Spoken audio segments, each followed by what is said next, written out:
what is power? What is statistical power?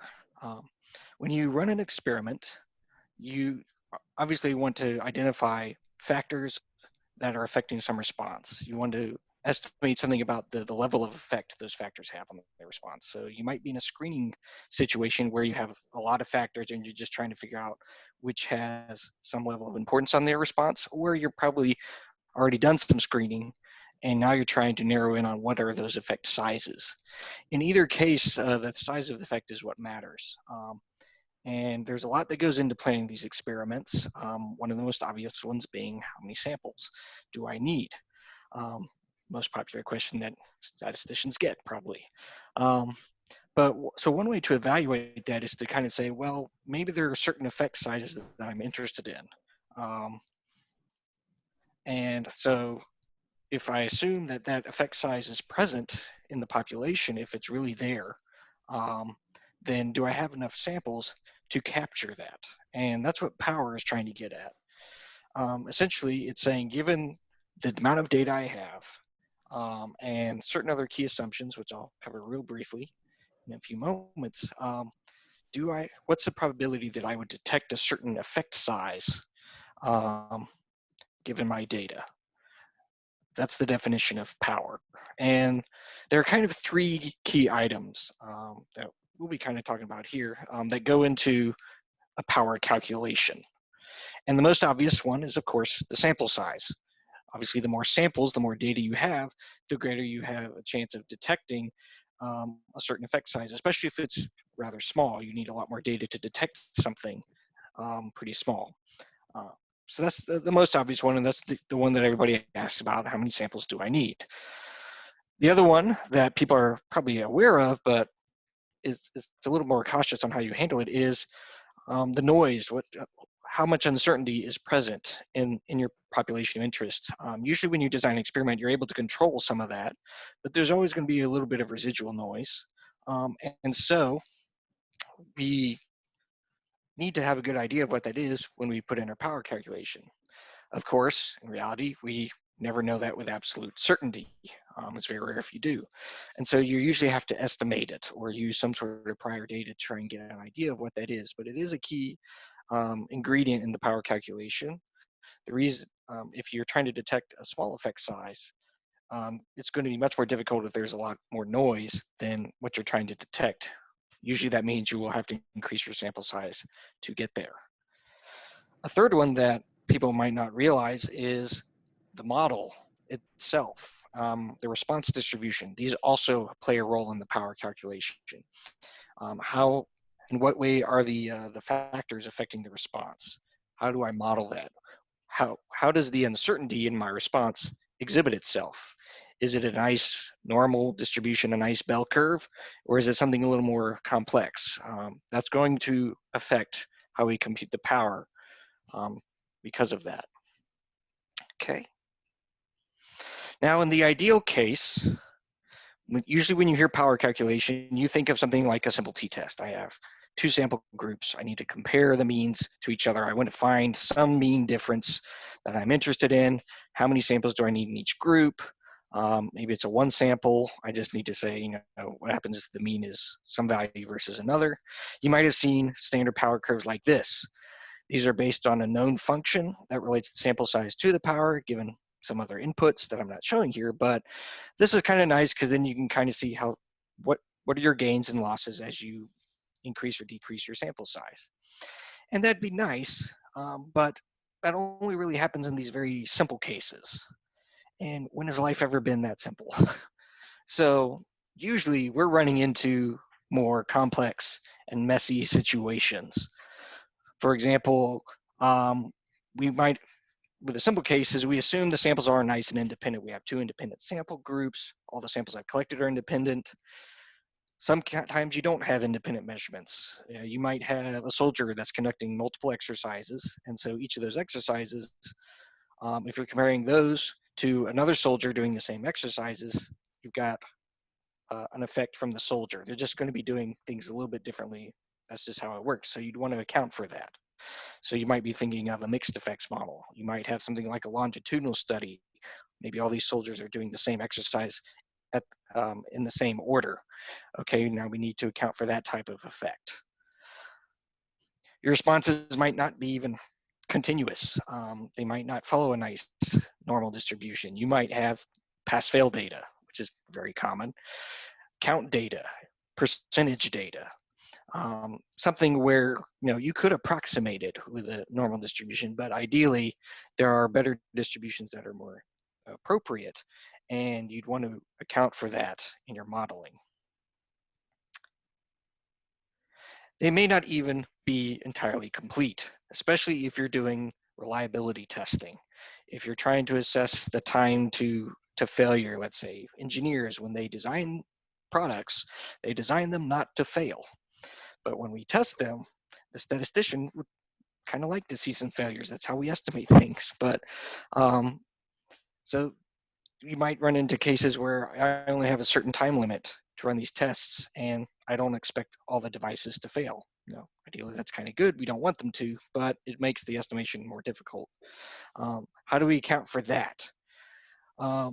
People have done some research on special cases to try and get nice power calculation formulas, but they usually are approximations or they're very, very specialized.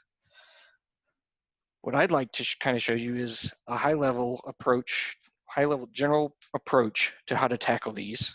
And some of you might already know what I'm getting at. What can we do to try and tackle these? Well, how about we just use simulation? What do I mean by that? Well, it's this general idea of we're basically going to run our experiment. We're just not actually going to run it. We're just going to run it on the computer. We're just going to simulate, okay, here's what could happen. Let's say that I put in a model. I pretend that I know the truth. I know the true model.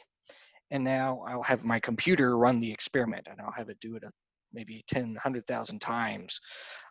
In the real world, that could never happen unless you have lots of time on your hands. But and from each of these experiments, we can do the same fitting procedure that's appropriate for our needs for our model. Get the estimates, the p-values. So basically, what you would do for your one experiment, we're just going to do simulations, and that's all we really need. Again, the general approach will just run our experiment essentially, record the p-value in this case, and then we can estimate the power by saying what proportion of them were significant for my specified level of alpha. Because we're playing with a model where you determine what those effect sizes are, that reflects what you're interested in finding. And then you can see, okay, what proportion of the time do I detect that, which is what power is. Make a quick note, depending on the software, how you're doing it, you might need to start by simulating some noisy response first, basically random nonsense, to pull out a model. I'll kind of walk you through that. But before we do, what are the benefits of this? Why are we even doing this? Well, one obvious one might be that simulation is very customizable. You can tailor the simulation to whatever you need it to be. So rather than, okay, I've created this experiment, now I gotta kind of hope it fits some sort of power calculation tool I found online maybe, and see if I can tease out the numbers and make sure it works. You're in charge. You can say, this is how my model is being set up. This is how my experiment is being set up. The simulation will reflect this. And so you can customize it to your situation. You don't have to customize your setting to fit some other approach.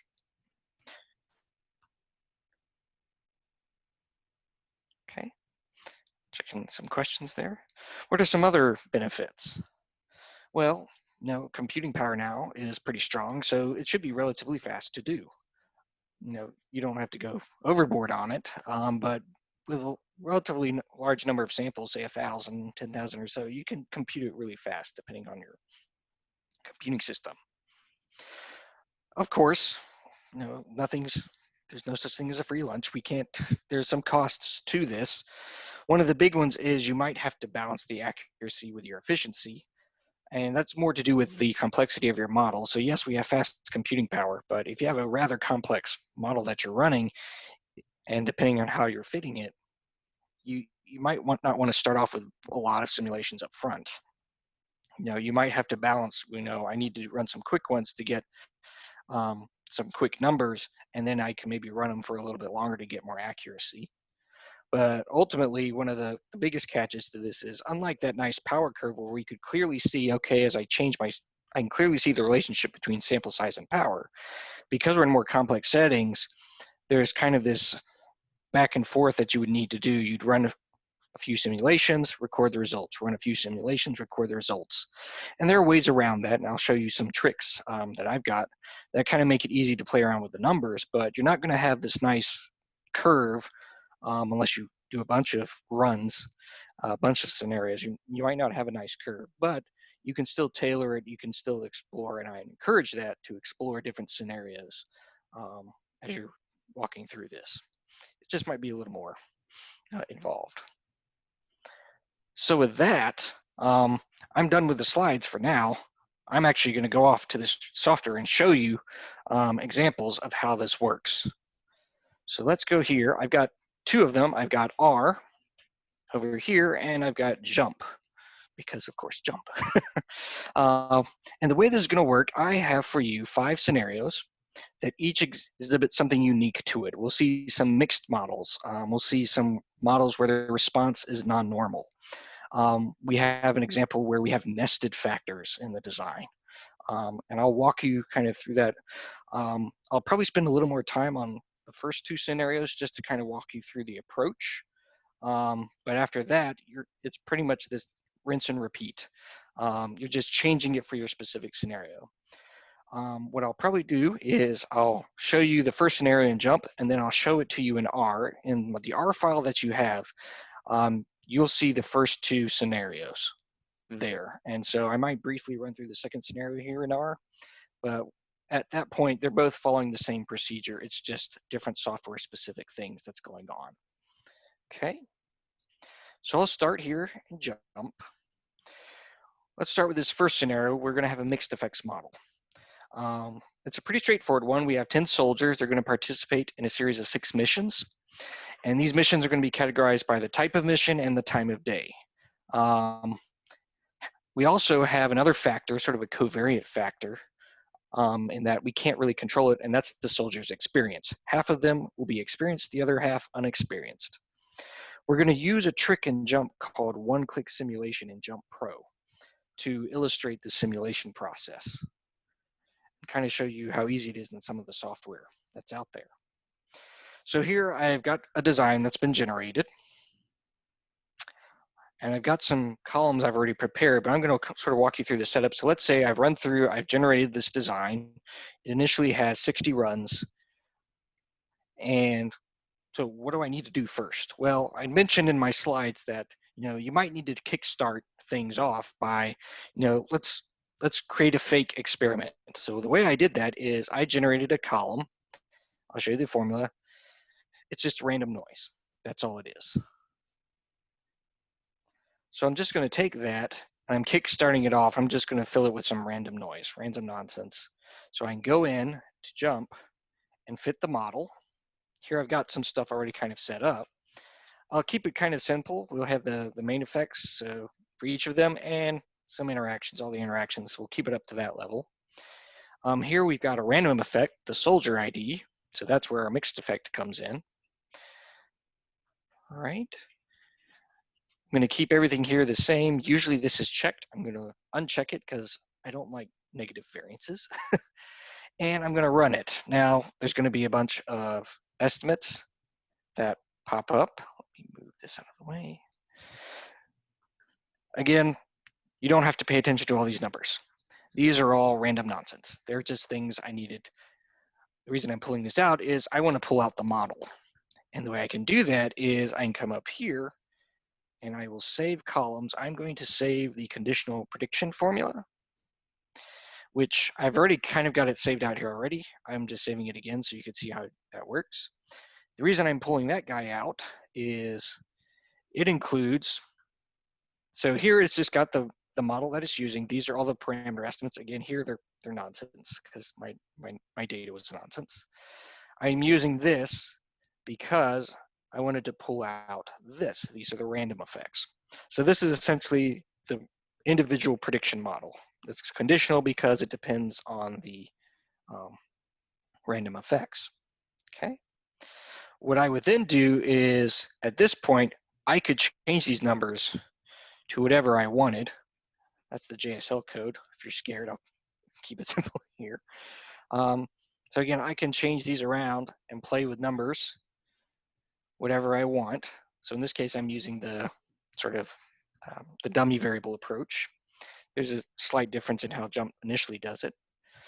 But rather than take time to walk through and do it here, I've already taken care of that. In fact, I've gone a step further.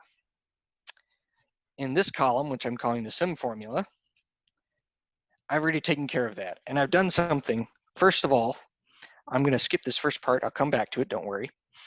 Here, I'm going to do a basic model where, okay, everything's 1. So let's say all the effects I'm interested in are parameter size of 1. If you are familiar with, say, the custom design platform, and you do a custom design and then you evaluate it, it's kind of what's happening here. It assumes everything's a 1 when you do the power calculations there. So here, everything's a 1. I'm going to keep it nice and simple.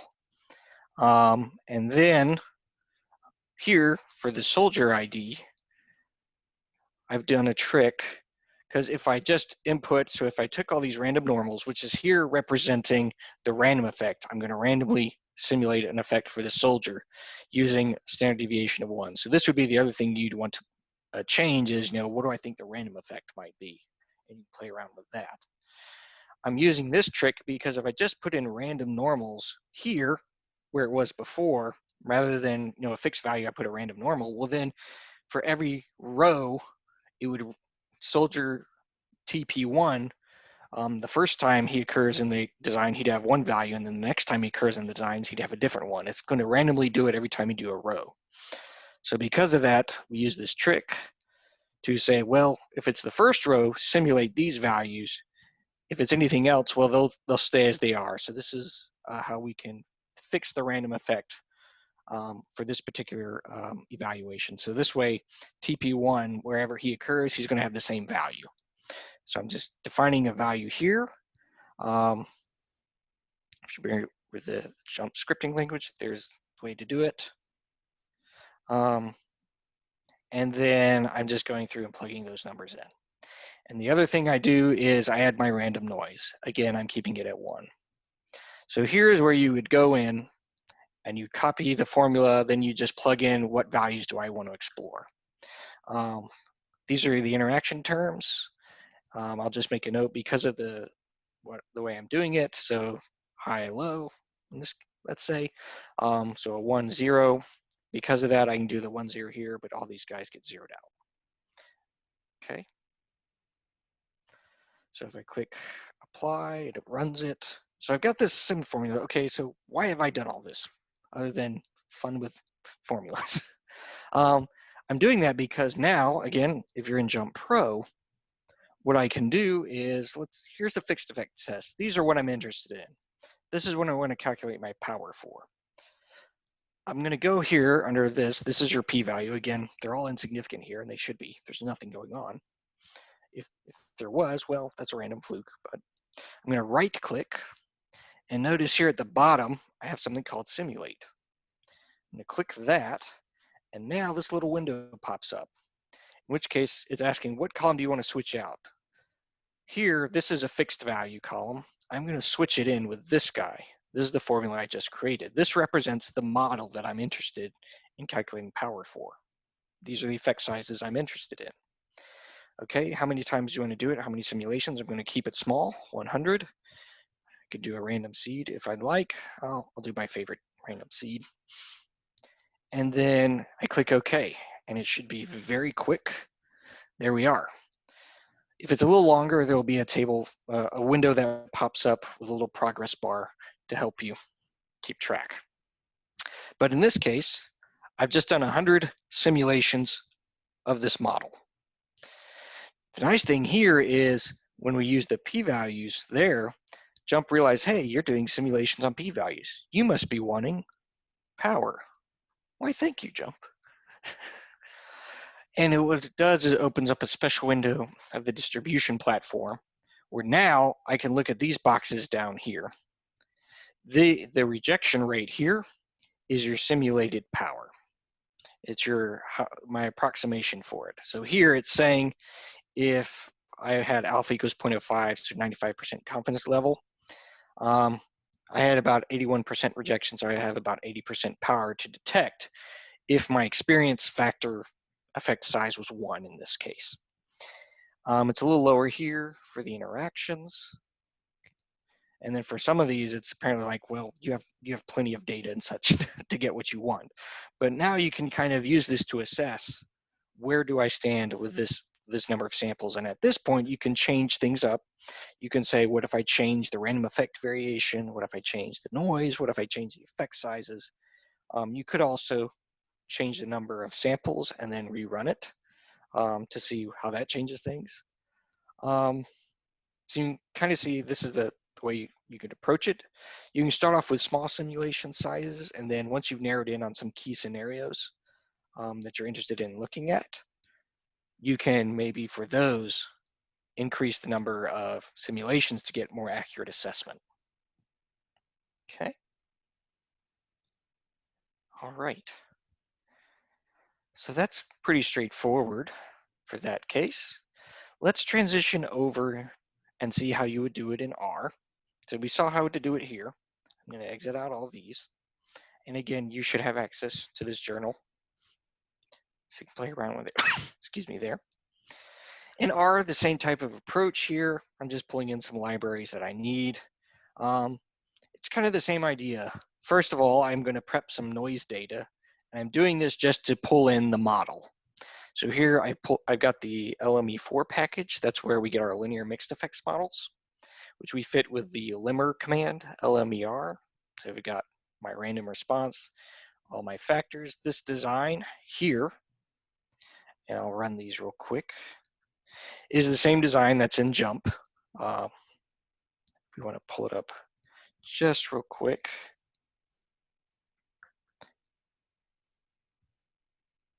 It should relatively be the same type of design, except now I've just added my random noise to it. Okay, but it's the same type of approach. So now I create an initial model. I get a warning saying it's in here, that's okay. I'm not going to worry about that because again, it's a random nonsense response.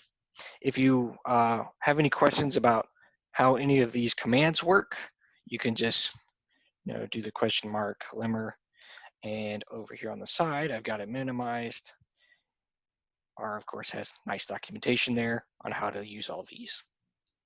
So I'll leave that for your personal reference. But the same idea here. The nice thing about R, it's a little more manual, so you can tweak things how you want them. Here, I'm just creating an empty matrix to store stuff, and then my procedure is pretty much the same. I'm going to extract the model matrix in this case, and then I simulate some random effects. Here, I pulled this out, so I think in the version that got sent out, this was actually part here. I've pulled this out, and I can send out an update. Here, you can change these to whatever you want. In this case, we kept it with a simpler model, so now it's just all 3 main effects and then the random effect here.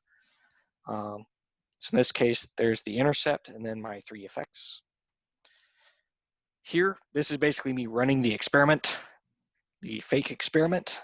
So I do that to get my response, and then I'm just pulling out what's the design, what's the response. I'm going to fit my model again. I have this ANOVA command that allows me to pull up the fixed effects. And then I'm just plugging in the p-values into my matrix. And I do that for each simulation. So it's kind of a behind the scenes look at kind of what JUMP might be doing. So I run that. It should be pretty quick. There we are, nice and done. At which point I can create a data frame of the results. So in this case, all I'm doing is for each column, I'm just adding, in this case, I have my confidence level at 0.05. It's 95%, excuse me, so 1 minus that. And I'm just counting, okay, how many of those were less than that? How many got rejected? That tells me my estimate of power. So I pull that into a little data table. I'm going to zoom this up real quick. It'd help if I could spell it right. And there we go. So in this case, it estimated not too much power for experience, but a lot for the others, which matches a little bit what we saw when we ran the simulations in JUMP. The values aren't the same. I don't exactly expect them to because I'm doing different simulations. There might be subtle differences between how R fits a mixed effects model versus how JUMP fits a mixed effect model. But at least it seems to be common that experience had less power to detect than the other two, assuming that's the effect that we want. So again, the same general procedure. You're just simulating your experiment and then fitting it like you would.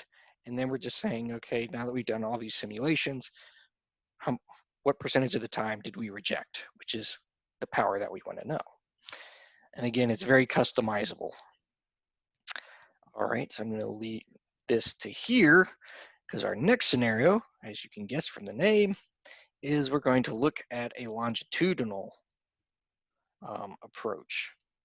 Okay, so in this case, we're going to have another mixed effect. So where you have a group of soldiers, they're conducting a range test. So each soldier is going to repeat the test 3 times, and they will all do it in the same order. So now we've got sort of a longitudinal factor in the session, what session they're in. We also have an interesting response. So now they're going to have a score between 0 and 50 points based on the number of targets they hit. And then we've got some additional factors that are of interest. So I'll pull this up. So here's our additional factors of interest. Here, I kind of just gave them a generic label. Okay. And now I set things up a little bit differently. So you could just assume, okay, I've got some score value. So yeah, I'll assume it's kind of got a normal distribution and go forward. You could do that. But here I'm going to use the exact, or something that better approximates the nature of the response, which is that our score is essentially a count of, it could be, you have 50 targets. So how many did you hit? So the way I'm doing this is I'll show you with my random data column here. I'm assuming a binomial that out of 50, how many did you get? So in this case, I generate some random data. So now we have a non-normal response. And not only that, we have a non-normal response with a random effect. So we've just upped the ante a bit. So now, how do we do this? Well, first I'm going to do the same thing. I'm going to generate some fake data to get the fit model to sort of kickstart the process. So here I've just got a random binomial. I have another score. This sort of represents the maximum. When we fit this model, it's going to need that to know, okay, what's the maximum for the binomial? Okay, so I'm just going to copy that here. And then I'm going to go over here. I've actually set up something here. But you would essentially go under the Analyze Fit Model. So this is a fit model. Here you'd pull in the response Y. I've also pulled in the max score. I'm using what's called the Generalized Regression Personality. Here at JUMP, we call it GenReg. And that's basically a generalized model, regression model fitting platform for JUMP. And I've selected the binomial distribution. And when I'm using that, I need to specify the count and what's the maximum out of the count.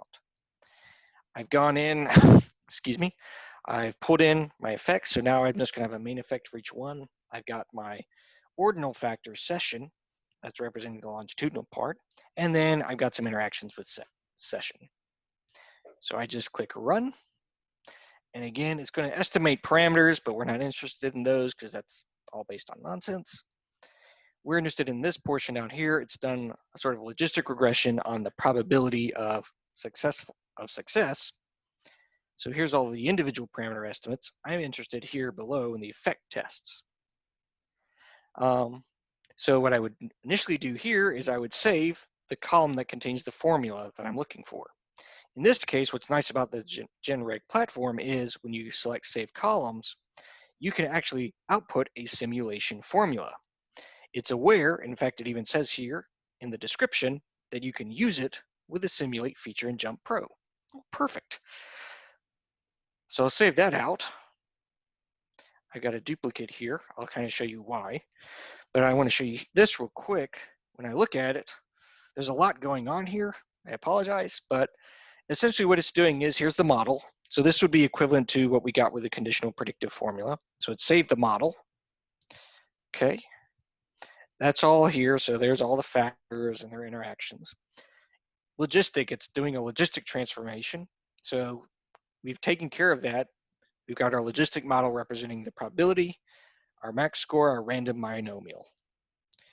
If I do this, you can kind of see it's taken care of where before I had to add that random noise at the end, and I had to add the mixed effects here. Here it's kind of taking care of most of that. It's taking care of, okay, I needed to stick all of this in a random binomial and do it just right. It's taking care of that for us. It's done a lot of the work. Unfortunately, it hasn't done it completely, and that's just because, at least for now, GenReg can't really do mixed effects when you have a non-normal response. Here we do have a mixed effect, a random effect, excuse me, that we want to incorporate in. And so we kind of need to do that ourselves. So I'll show you where we do that. Essentially what I did is I copied that formula and I did my trick. I have this guy here at the top. This allows me to ensure that when soldier 1 gets his random effect, it stays the same throughout the design for that particular run. So I'm just defining that up here. And when I go in, I've copied this over. All I've done is here inside this massive logistic model, I pulled them in. So now I've manually added in the random effects. Okay, and that's all the extra work I had to do. Jump already did some of the extra work for me by saving out that simulation formula. So I'll click OK, and we'll do the same thing we did before. I'm going to go here. I'm interested in my effect tests. So I'm going to right click. I'm going to click Simulate. I'm going to pull in this guy because this is the one that includes those random effects. So even though Y won't be fitting, even though the model won't be fitting the random effects per se, we're at least accounting for them when we do our simulations. And again, that's the nice thing about simulation is we can adapt it to our situation. I'll keep the number of samples simple, so 100 again, and it will do the same thing. It'll give us a table. It'll say, hey, I noticed you were simulating p-values. I'm guessing you want to do a power analysis. Why, yes, Jump, I do. And there's our tables again, and we can look at, in this case, and you can probably see why I'm using 100, because now the rejection count matches the rejection rate. It's just one is a count, one is divided by 100. But you can do any number of samples that you want. So again, here we can assess based on what alpha we're working under, how well we can detect things. So the session probably needs a little more work. The main effects seem to be okay. The interactions, not so much. So yes, this is just showing, okay, we still need to assess things. Okay. Close some of these out real quick. All right. And over here in R, same type of approach. All that's different now is a slightly different model. So the GLMER, and again, you can use the question mark glimmer, as we call it, to look at that. Here, I'm combining the response, so now I've got Y. In this case, what you can do in R is how many succeeded, how many failed. So that's why I'm incorporating it here. And you would follow the same general approach. I specify the factors here. There were a lot of them, so I just said make them all 1. That's repeat 1 12 times. There were 12 of them. Apply the response. So I'm using, in this case, the apply function, so I can get my, I do the inverse of the logistic to get the function. Okay. And then same basic procedure. Fit the model. So pretend I've run in the experiment. This is me fitting the model. Check the p-values, summarize them. I won't run through it now. It does take a little bit longer to run just because it is more of a specialized fitting process. But again, you've got 2 examples now kind of showing you what do you do with a normal response? What about a non-normal response? Okay. So I'm going to now minimize R. I'm going to come back here. All right. So now I'll try and quickly run through some of the remaining scenarios. But again, and I've got a link here if you're interested that kind of shows how Jump specifies all the distributions it uses in generalized regression, how it specifies the mean function, and if you the dispersion function essentially, or the variance function if you have it.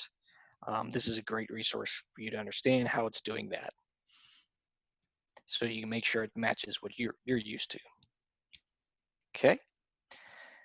All right, so I'll try and briefly run through these last three scenarios here. So for this one, we have a reliability test. We've got a flotation device that we want to assess its reliable lifetime.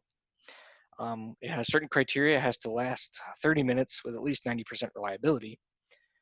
We're going to run a test, but due to limitations, we can only do it for a maximum of an hour, 60 minutes for each test. So as you can already see, we might run into censoring in this case. And we've got some other factors of interest. Okay. So when we run this, I've already generated some random data. I'll probably just copy it over. In this case, excuse me, you'll notice some of these are just 60, in which case they were censored. How am I doing that? Well, here in JUMP, the way I did that, kind of the same way I did with the random effects, except now I don't have to worry about the row equals 1 trick, because I actually want, in this case, my variable here, I don't want it to be fixed for all the rows. I do want it to vary. But the reason I'm calling it a variable is so I can use it here in this if statement. So I'm basically pulling out, I'm simulating, in this case, a random Weibull lifetime. I just pick some random numbers in there. And I pull it in here and say, well, if it's greater than 60, it's 60, because that means I'm censored. Otherwise, return the time to me. This is a nice way to keep, because if I tried to plug it in there, that random Weibull might be different from this one. So this way it says, give me the time and now check it. Okay. So that's how I'm generating these. I'll copy these over and replace what I've got there. I'm also going to do something quickly here with this. Switch it back over. This is a censoring column. In this case, it's just saying, is it 60? It's censored, otherwise it's not. Okay. And we can double check. Good, it's matching up. We can then go, and I've got already set up, to our friendly GenReg platform. Now we'll pick Weibull. When it does, it'll pop up the censor code. You can put in the censor column here into censor. Censor code is 1. I click run. I get a bunch of numbers, which currently mean nothing because it's all random noise. Oh, look, something was significant.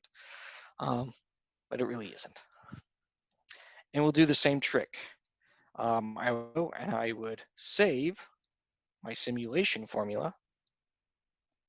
So it saved it out here. In this case, it's nice because we don't have any sort of mixed effects factors we need to worry about. So when you save the simulation formula, it's actually what I want. All I need to do is change the values. So that's kind of what I would need to do here. And again, it's got it all set up for you. It uses a log link function. So it's just the exponential of my model here. And I've got the shape parameter here, and it's wrapped it up into the random Weibull. So JUMP takes care of that for you. You just need to fix the numbers, which is kind of what I've done almost here. I just took some numbers from the previous. I did do one other thing. Here, I did my trick again. So basically, I took what was in the formula. I just said, give it a name, and now apply my if statement. This way, because the original formula doesn't account for the censoring, this is a way that we account for it. Okay, so here I just got random noise data. You would change it to values that you're interested in. And again, rinse and repeat. We go in, simulate, pull in my formula. I just realized I forgot something. So ideally, you wouldn't have to do this because you would have remembered. I'm going to switch this over to the Y simulation formula. So now its censor code is on the correct response, because that's what I'm going to be pulling in.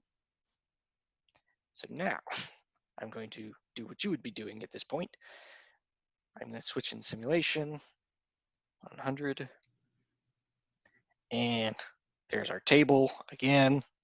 We can look at the power analysis and look at, for these values, it seems we need to do more because our power values aren't that good. All right. So that's where you would incorporate censoring. So you notice a lot of the time JUMP does a lot of that upfront work for you. You just might need to tweak it to your particular case. So I'll exit this guy.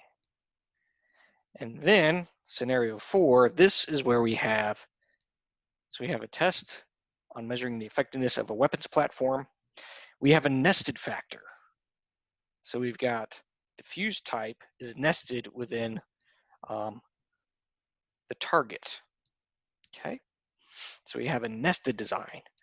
Also, in this case, it doesn't mention it here in the description, but our response is actually a percentage. Yep, oh, there it is, sorry. Damage measured in percentage, and now we have a percentage response. Again, you could, if you wanted to, just fit a normal and go on with life, but here, I'm actually going to try and mimic that because a percentage is bounded between 0 and 1. I'm doing that here using a logistic. So that logistic model basically transforms any number to something between 0 and 1.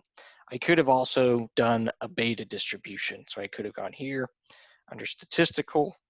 That's not it. Probability. And I could have just said a beta density or a random beta. It's not there either. It's here under random. It'd help if I knew where these things were. I could have selected a random beta, specified an alpha and a beta value, and this will return a random number between 0 and 1. Okay, but I decided to do that. So now I have something that reflects a percentage. So, and then I have my value. So here, the target, based on the fuse type will determine the type of target. So actually target's nested fuse type, sorry about that.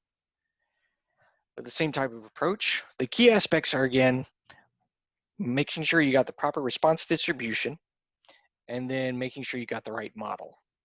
So here, as I specified, I've got my fuse type platform, and now I've got target nested within fuse type. I'm using the GenReg platform. I am using a beta distribution for the response. So when I click run, it gives me a fit to random nonsense. And now though, the nice thing is when I save my simulation formula, notice I don't have one already here, and that's because in this case, when the simulation formula is saved, I don't need to make any extra changes to it other than what values I want to look at, because it's all here. It's all set up. There, it's basically using a logistic model for a mean. If you go to that page I showed you, it'll show you how this is all set up. So don't worry about this too much. All you to change is what my model looks like. Okay. So in this case, JUMP did all the work for me. I'm good. And again, I can go back.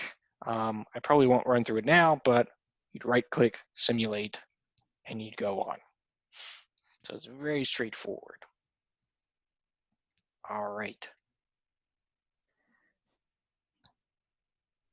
And I've got two examples here, one where I have the regular sample size and one where I've doubled it. So now you can actually run it. So I encourage you to run both, and you can compare the numbers to see, what happens if I double my sample size. That's kind of an example of how you could compare them. I won't do that now for the sake of time, but I will kind of do it here in this last scenario where we cover pass-fail response. And so I'll kind of use this to illustrate something.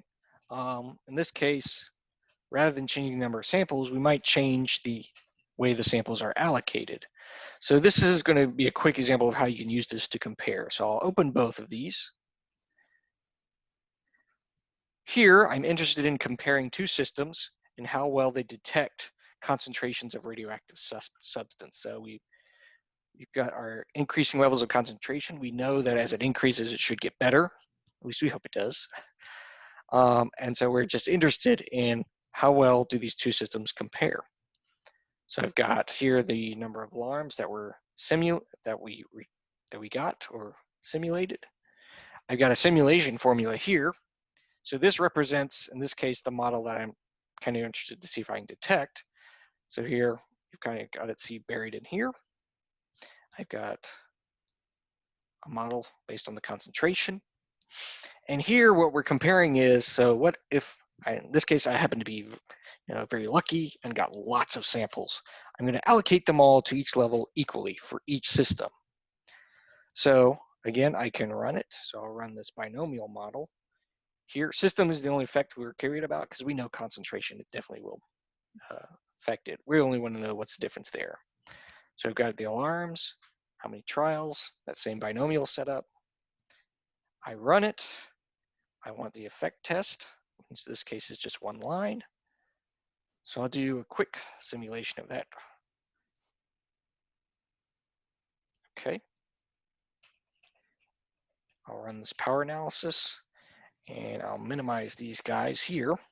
So this is what we get if we get balanced. And again, you might get different numbers if you run it. So kind of low power. Here I've done allocated samples in a different way. I've kind of heavily weighted the middle of each middle concentration values because in this case, the reasoning might be, I kind of anticipate the behavior at low and high concentrations. It won't do as well here. It'll do pretty well up here. So since I kind of know how that works, I'm not too worried. They both should behave the same way. Where I'm interested is where in the middle. I'd ideally like a system that can detect faster, so at lower concentrations than another. So maybe here I'm interested in levels 3 and 4, so I'm going to load my samples there. If I'm interested in 2, I might load them up there.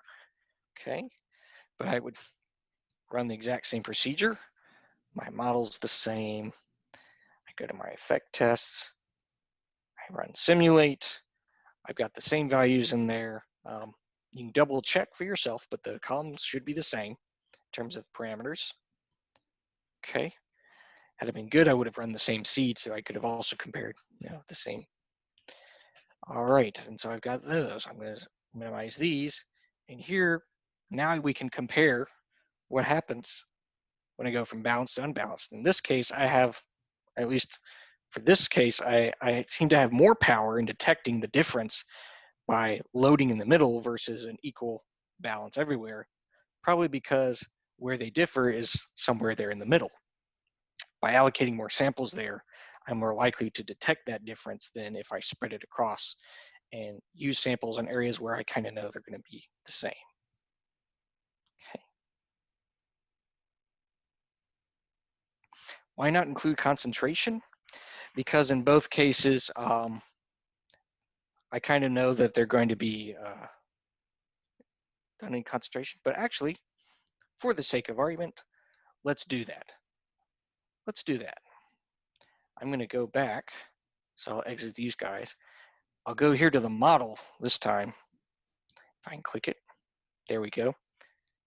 In this case, it includes concentration in system. Generalized, binomial. Okay, I'm going to add this guy in.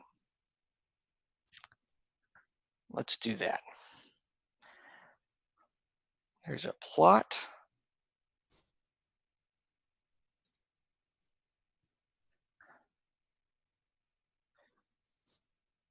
We'll see what that gets us. Okay, I'll run this real quick. I'll minimize all these guys. Come over to this guy, and we'll do this real quick. So there we go, concentration. I'm going to pull him in. Generalized regression.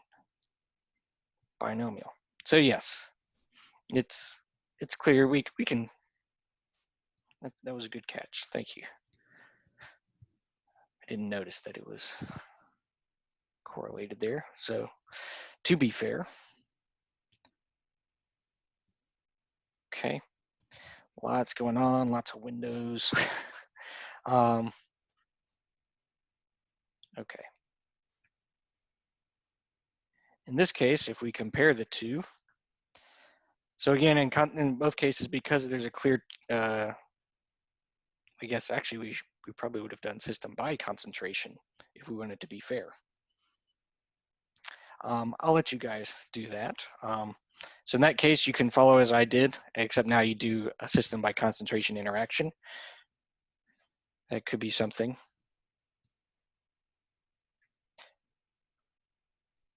Specify the values of coefficients for the factors, especially for logistic regressions. Any suggestions on how to elicit this type of info? That is an excellent question. um, hmm.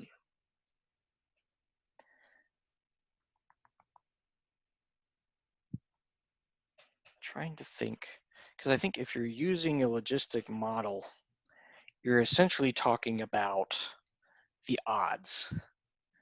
What are the odds? Concentration. Yeah. What are the odds? What's the odds ratio? Essentially, is what it's looking at. So that may be one way is to try and elicit it is what do they think the odds, the change in odds would be um, for one system versus another, or yeah, if that makes sense. And that's just based on how the logistic model kind of models the proportion. It does so. If you do a transformation on it, you get the odds out, and so that might be one way to do it is to try and um, ask them, how do they think the odds might change? And from that point, you can then back out into what those factor levels might be. I think that's kind of my best guess at this point. And I can follow up with some other folks. Yes,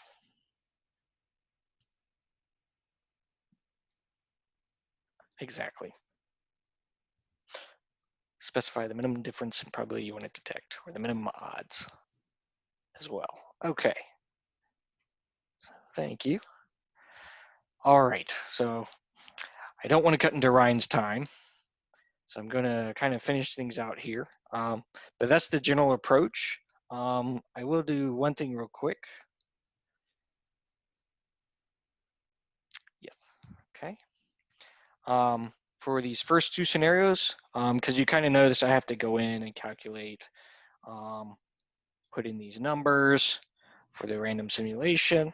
One thing I've kind of done is I've created a little table script here called a power simulation formula updater. If you are familiar with the jump scripting language, you can right click, edit, and kind of see how I built that. If you have any questions, you can let me know, but if not, I mean, you can obviously just copy it. All it is it's a way for me to change these parameter values and update my simulation formula. It's connected to that. So rather than having to right click and go into the formula and update, you can actually just change the values here. My free gift to you. Again, that's kind of the weaker part of all this, but something to help. And that's another way is if you're familiar with the coding, you can kind of make tools like that to make it a little bit easier for your customers. Okay. So at that point, that's about all I've got. I'll come back to here real quick just to summarize with some key takeaways. Power calculations, in my opinion, should never be one and done. You should never just go to a power calculator, plug in your values. Okay, there's the value, there's the sample size. Okay, I'm good to go. There's a lot of stuff in there. A good, robust plan will plan for different scenarios, especially when it comes to how do I specify the uncertainty? What's that sigma value? If you play around with the different values of those, if you play around with your different sample sizes, you get a nice idea of kind of what are all the different scenarios that I can see.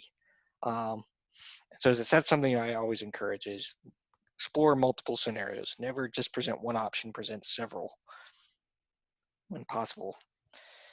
Again, simulation is a very powerful tool and that is very easily customizable. And you're probably wondering, well, you just told me to do multiple scenarios and now you're telling me it might be hard to do. I understand that, but there are workarounds. Again, one technique could be, just do a few quick simulations just to get a good idea, good feel of how you might work out in different situations. And then if you narrow down on certain scenarios that you think are much more plausible, you can then increase the number of simulations to get more accurate detail for those. And that's it. Are there any questions, additional questions for me before we move on and switch it over to Ryan? I'm keeping an eye on things in the chat.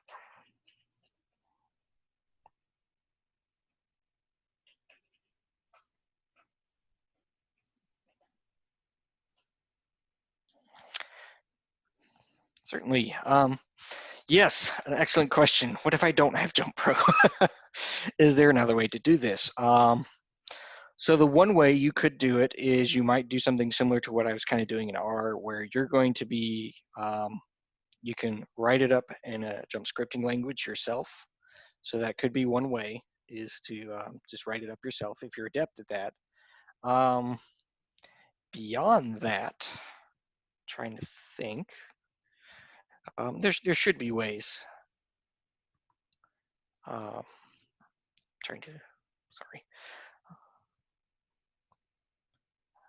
because it might be just a little bit more manual. One thing you could do is you could essentially generate, once you generate your model, you could copy it into different columns.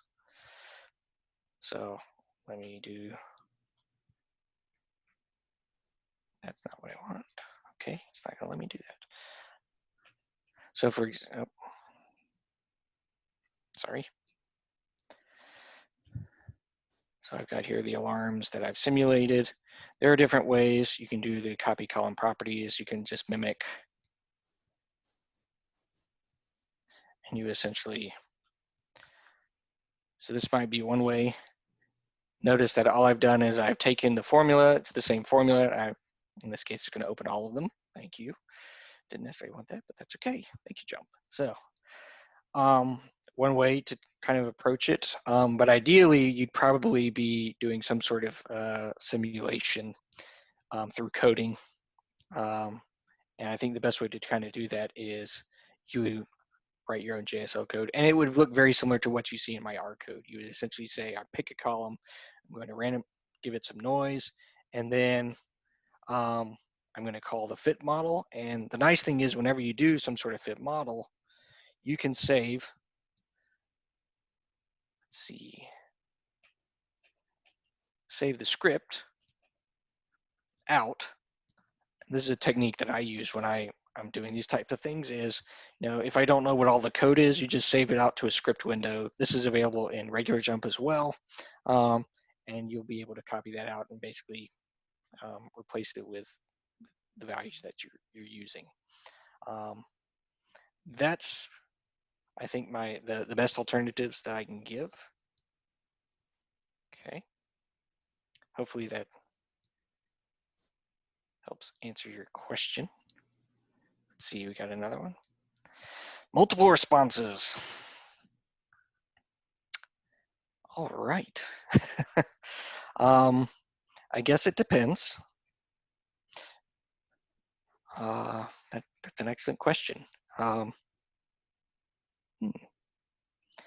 Yeah, I'm not exactly sure. I think when you do the fit, I mean, it can fit each response, so you can definitely put in multiple responses. Let's see. I'd probably have to get back to you on that one. What do you do? I mean, I would probably do what you're thinking, and I'd probably pick one or two responses and kind of see, how resistant is it to the sample size change. There might be, I figure, a few responses that are like key, and then there's a couple others in there that you have. That's kind of the way I would probably approach it, is I'd pick maybe 2 or 3 responses and just see, how sensitive one is to the sample size. Okay, how sensitive are these other factors, just to gauge an idea of, is it going to be pretty robust? All right. Well, I think at this point, I'm going to turn it over to Ryan. So thank you, everyone. Hopefully you found this very helpful.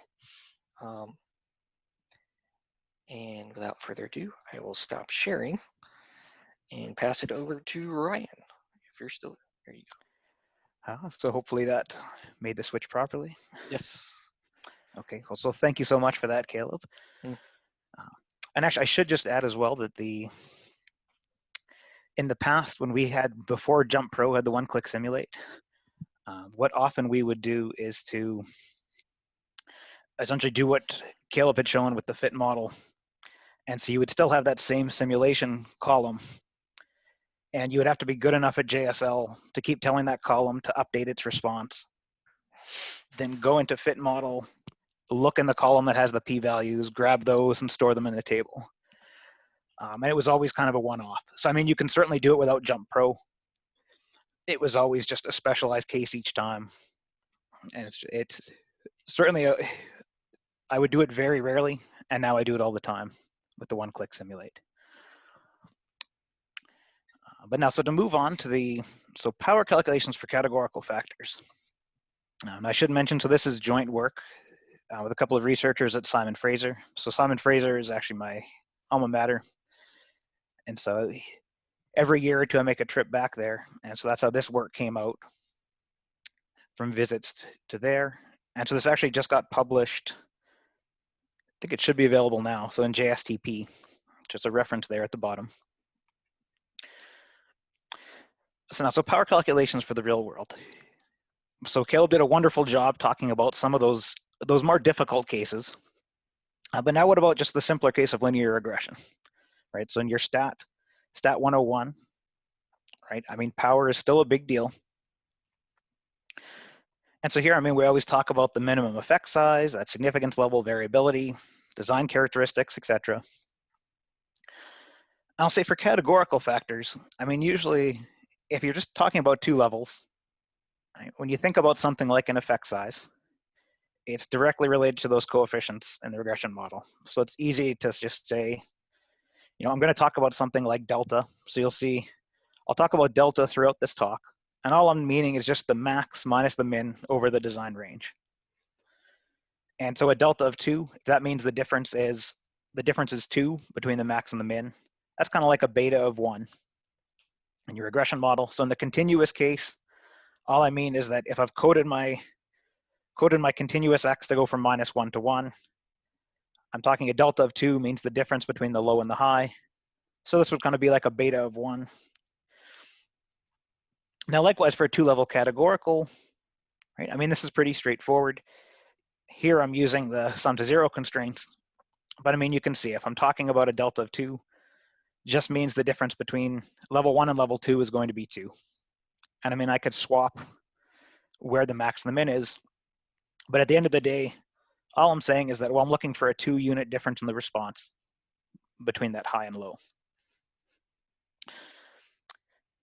So that's fine. I mean, it's easy with 2 levels, but what about when you have more than 2 levels in your categorical factor?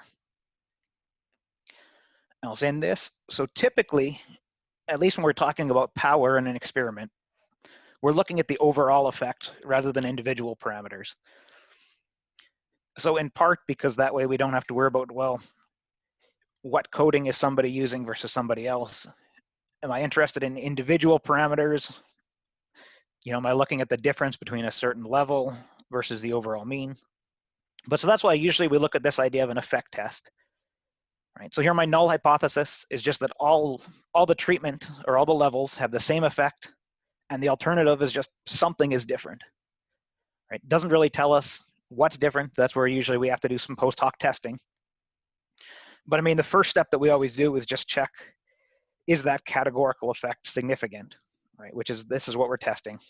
And so in fit model, like even the stuff that Caleb had shown, that's where we're looking in those effect tests. And if you're in the custom designer and design evaluation, that's where we talk about the effect power. And so we'll get into to show this in a little bit. But so let's just think about what does delta actually mean with 2 levels, right? Or with more than 2 levels. So it was pretty easy when we only had 2. Delta equals 2 was just what's the max minus the min.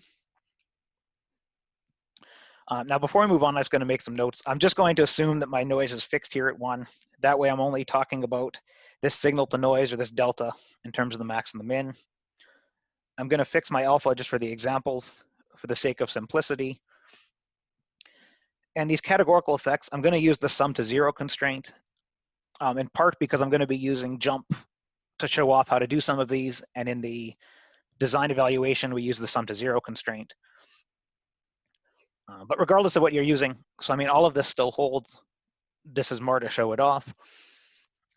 And so when you have a k-level categorical, you're only actually specifying k-1 coefficients. So now when k equals 3, so let's just look at a couple of choices for delta equals 2. So if I look on the left-hand side here, right, so here if I look, the difference between L1 and L3 is 2, and I'm just sticking this middle level somewhere in the middle there. Now if I compare that to this right-hand side, this is also a delta of 2.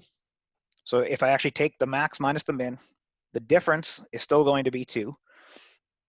But you see in this case, what I'm really saying is, well, two of those levels have the same effect, and one of them is different from the others. Right? So the left-hand side, it kind of spread them out. Right? So it's like a -1, a 0, and a +1. Here, we're just saying, well, level 3 has this higher effect, and these other two are down here. Right? And so I'd say if you look at k equals 3, it kind of depends on the situation. Right? I mean, the right-hand side would be applicable if I just want to know, is one of them different than all the rest? Whereas this is perhaps a little bit more conservative, just saying, I'm going to spread everything out. Oh, now actually, before I move on, I should mention, if we go back to k equals 3 here, now keep in mind, if I'm going to fix this delta equals to 2, this dot here in the middle can almost go anywhere, bounce anywhere in between that. So there's infinitely many choices I could have for that value in the middle. So now if we look at k equals 4, so again, the same thing, the difference between the max and the min being 2. If I look in the top left here, well, I kind of have that, you know, one of them has a little bit of an effect in the positive direction, one of them a bit of an effect in the negative direction, and then the other two are just kind of stuck here right in between the two. Right? So if you think about this from a power perspective, you'd have to get really unlucky to fall into this case. Now, if I go to this top, the top right, so you can see in this case, you know, I've just spread it out. Right? So I mean, equally spaced intervals between these. They're saying, well, I don't really know what's going on. Let me try to spread these out. This bottom left, so this goes back to that. If I'm only interested in detecting if one of these is different from the others, then that's what this bottom left one is showing me. Right? So here I'm saying 3 of those levels have the same effect, and one of them is different from the rest. And the bottom right, well, here I have kind of these two groups of 2. So I still have that difference of 2 between them, between the max and the min. But here I kind of have these two groups of size 2. And then which is the best choice for delta equals 2? It's hard to say, right? It really depends on your situation. And I think this becomes even more apparent when you look at k equals 6. If we look at this top left one, if you think about how likely is this situation, I mean, this one you'd have to get really unlucky to have a positive in this side, a negative here, and these 4 levels just kind of stuck right in the middle. Right? And again, my top right, I've spread these all out equally. The bottom left is everything the same except for 1. And the bottom right, I've just shown 2 groups, 2 different groups here. So you could imagine, though, you could also change this. You could have a group of 4 and a group of 2. Right? You could have any kind of configuration that you want in here. But so hopefully you're starting to see a delta equals 2 doesn't have that same meaning as it did when we only had 2 different levels. It was very obvious what we meant with a delta equals 2. So what does it really matter? Well, let's say if we were actually considering what the power is for these different cases.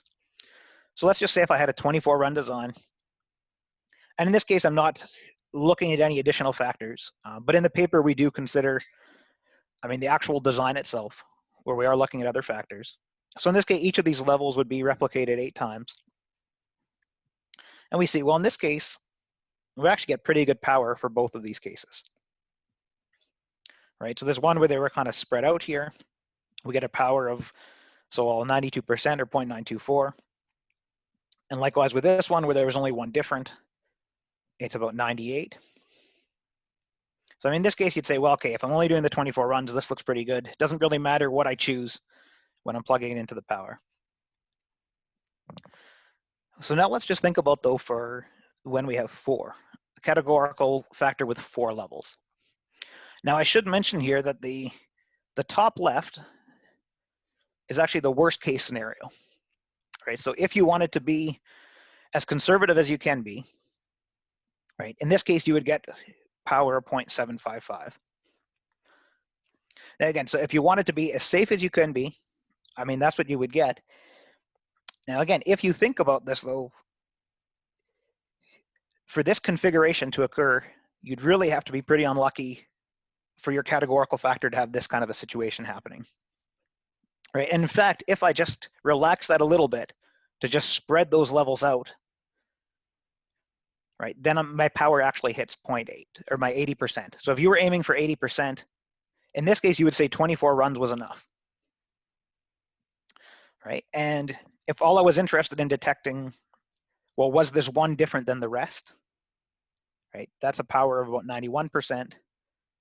Likewise, well, this may be overly optimistic, but again, in this case, your power's 97%.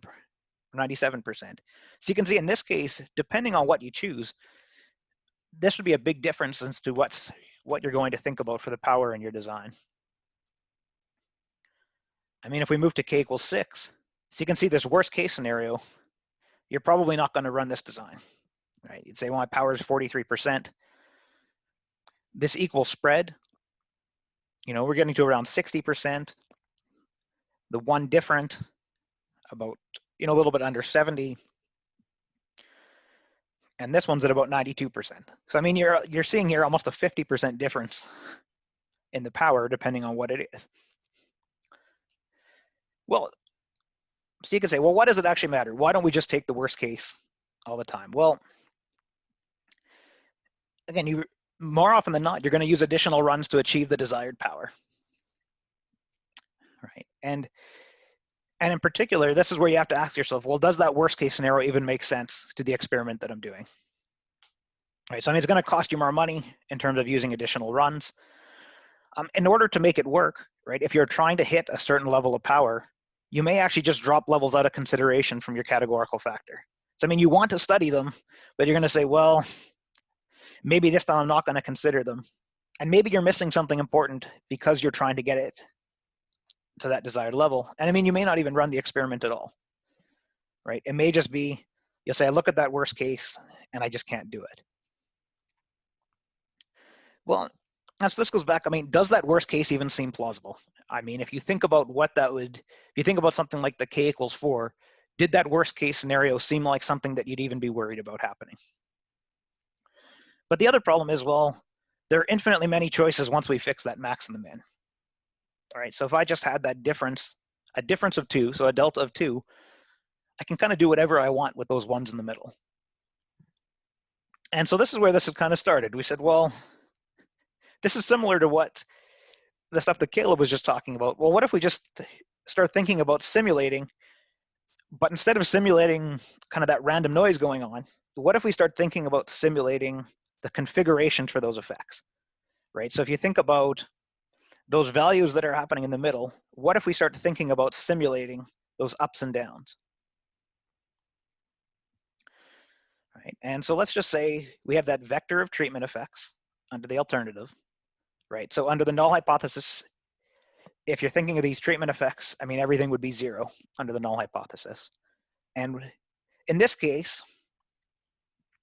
we're just going to set the difference between the max and the min to be delta. And so for convenience, we've just set them up. Even in my examples, I've set them up that the first one is the low and then the last one is the high. I mean, you can do it however you want. That was really just out of convenience. But so the whole point here is that we're going to assign this distribution with the domain on that max and the min. And that's going to essentially tell us, well, what do we believe is going on with those effects that are bouncing around in the middle?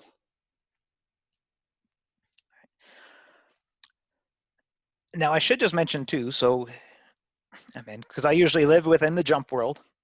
And so there in the DOE, if I'm looking for that sum to 0 constraint, it's actually easy to modify your vector of treatments, right? So if you generate that constraint vector, it actually turns out all you need to do is to adjust by this little delta, where it's just the sum of all those divided by k for a k level categorical.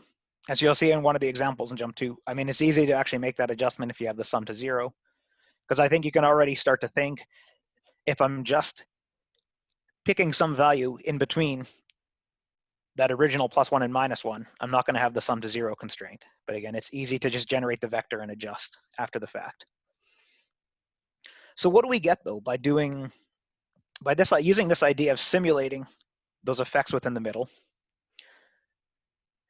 Well, in this paper, we looked at this idea of what we call a power function.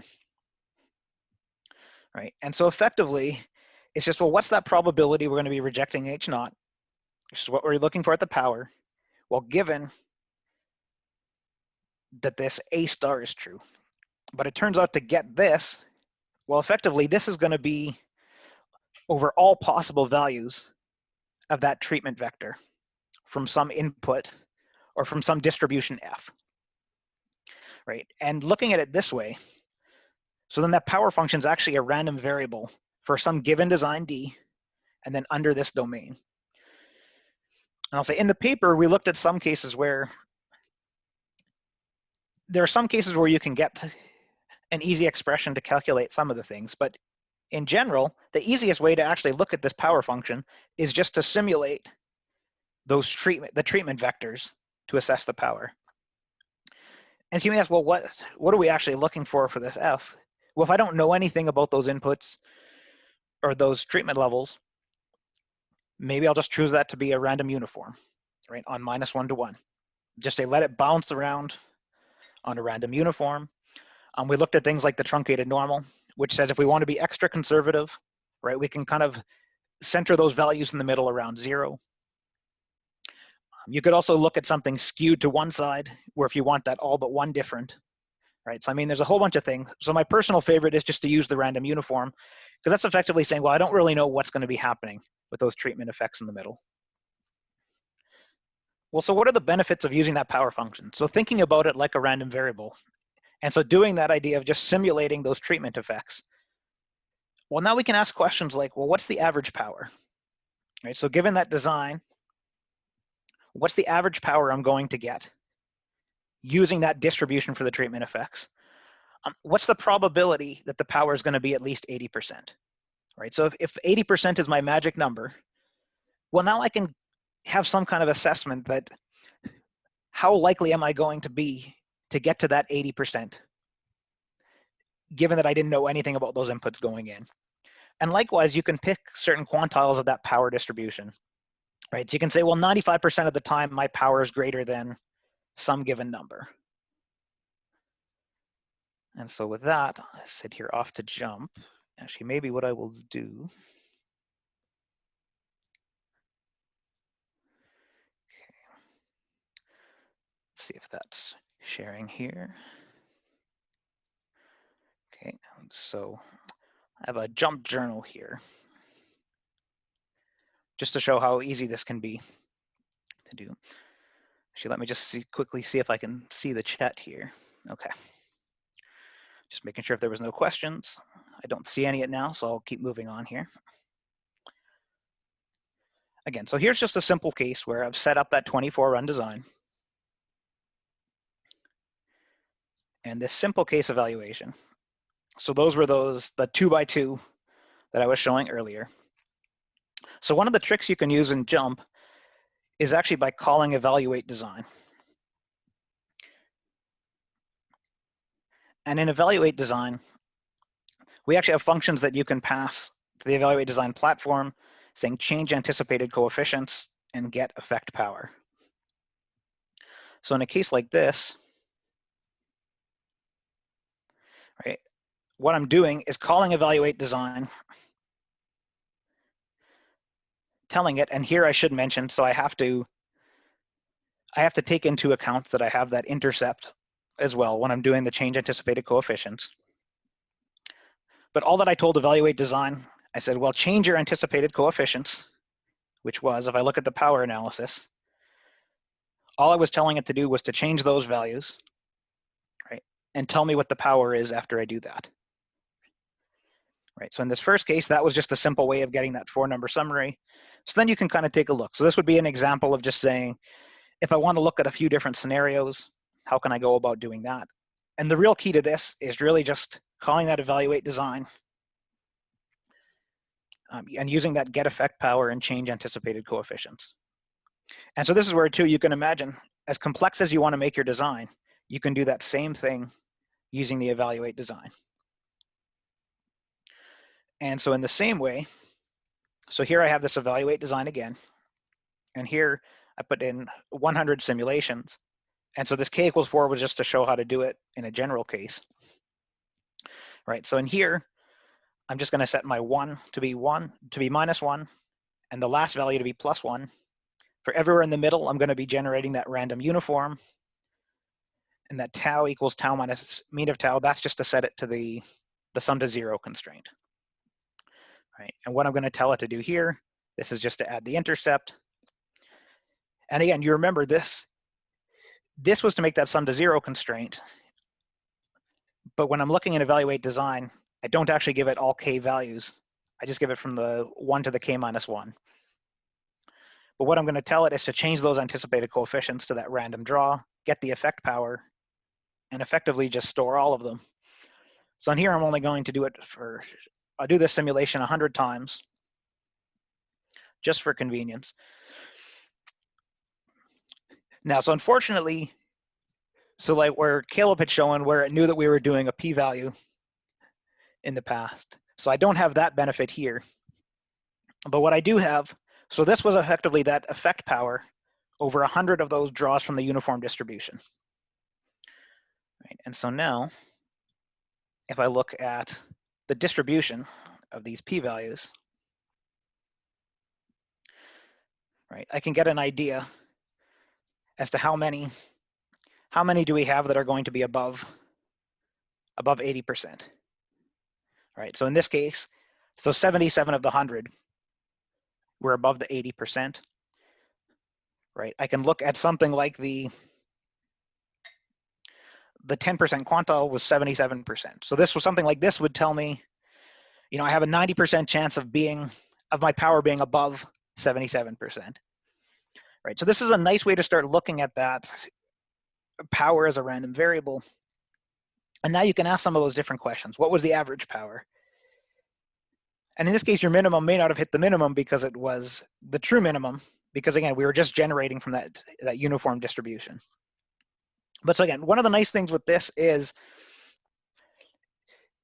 it's that way of using the evaluate design to then tell it, give me a whole bunch of these random uniform distributions.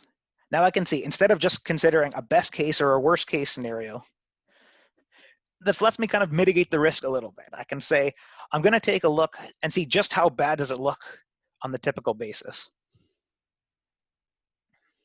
Okay, just going to check again. Okay, doesn't look like any questions at this point. So I know we're at 2:30. I did want to show off though this last example. And so again, just to reiterate again that in that evaluate design, I could have had additional categorical, additional continuous, everything like that. So this is just showing you how you can do this. Now this is a case where instead of using evaluate design, so one of the problems with evaluate design is it's assuming that the model that I've told it is the model that I'm going to fit at the end of the day. Right, so it's giving me the power, assuming that I know what that RMSE is fixed, and that I'm going to be fitting all of those effects that I told it. So at least personally, it's almost never the case, at least when I'm dealing with multiple factors, it's never the case that I end up with that same final model at the end. Right? I'm usually using some kind of a model fitting technique to eliminate some of those effects, to find the best model, everything like that. Well, so the question is there a better way then to use this same idea, but to actually factor in the model fitting technique that we're using? And so it turns out, well, yes, there is. And so here I've just set up this simulate. So this is actually using a similar type of trick that Caleb had talked about. All right, so you can see I've set up this formula column where I just tell it if it's the first row, I'm going to generate that tau vector again. So this is the same thing, the -1 and the 1, Those middle ones are going to be that random uniform. Right? And in this case, depending on the platform, you don't even necessarily need to do that adjustment, right? Depending on what you're using. But here, so now I can also factor in this random noise that I have at the end. So here I have this extra component. I have the random normal, that random noise at the end, and I'm also going to be doing this random uniform every time. So now I can ask questions like, well, imagine if I was going to be doing some kind of a stepwise technique. So actually, that's why I'll use the generalized regression platform. Right, so this is where if I look at the effect tests in here, so now even if I had additional factors, I may have additional continuous, additional categorical, well, now I can see how often it ends up picking that particular categorical, right? So in this case, I can do that same thing with the simulate, and I'm going to tell it that original Y really had nothing in it at first. It was just randomly generated noise. Now I'm going to swap it out with that Y simulated. And so you can see I'm just going to wait. And so again, now I have that power analysis. And in this case, for that X1, so you can see, in this case, it was saying, well, that power would estimate to be about 85% here. So the nice thing with doing it like that, again, now you can factor in, I can think about different modeling techniques. So in this one, I used forward selection, right? If I go back to the model launch, I could do the same thing. I could think about, well, what if I wanted to use a Danzig selector or a lasso or elastic net, anything like that.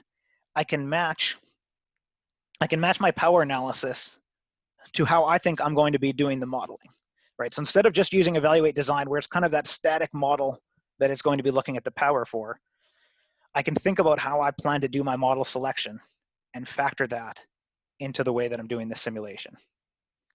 And so again, so I actually use that all the time, even without using this idea of that random component for the categorical. I actually always find that a nice way to go about evaluating the power for a design. Again, just because that design evaluation, I think, isn't always the way that I go about handling it when it actually comes time to doing the data analysis. Okay. So I think that was everything I had in JUMP. So I just had some final thoughts here. Okay. Key takeaways. Right, and so my key takeaways here are just the power for categoricals are really not as simple as it may seem, right? And in fact, when I had first started talking to the researchers at Simon Fraser, when I asked, I mean, how do you go about teaching this? Well, they said, yeah, we just say, use that worst case scenario. I mean, because it makes perfect sense to be as conservative as you can. And then, so I mean, once we started doing this work, then we realized that, you know, there are times you do want to be careful, especially when you start looking at 4, 5, and 6 levels in your categorical factors. That worst case scenario doesn't typically make a lot of sense. And again, so just what I said, looking at the worst case scenario can be costly and not practically likely. And so really we use that idea of simulating treatment effects to get a distribution of the power. And the other key thing I want to talk about is just thinking about the power matching how you're going to do the actual analysis, right? So if you always use all these different tools in your toolbox, think about doing a power analysis for all of these different model selection techniques, just to make sure that, you know, are you robust to actually picking up these effects, no matter what you're throwing at it. And I think that's everything that I had. So thank you again for your time. Yeah, so we'll just take a few minutes if anybody has any questions for Ryan. I just saw a question came in about or a comment about why stop with categorical factors. And so in fact, we do actually sometimes put in distributions on the other treatment effects.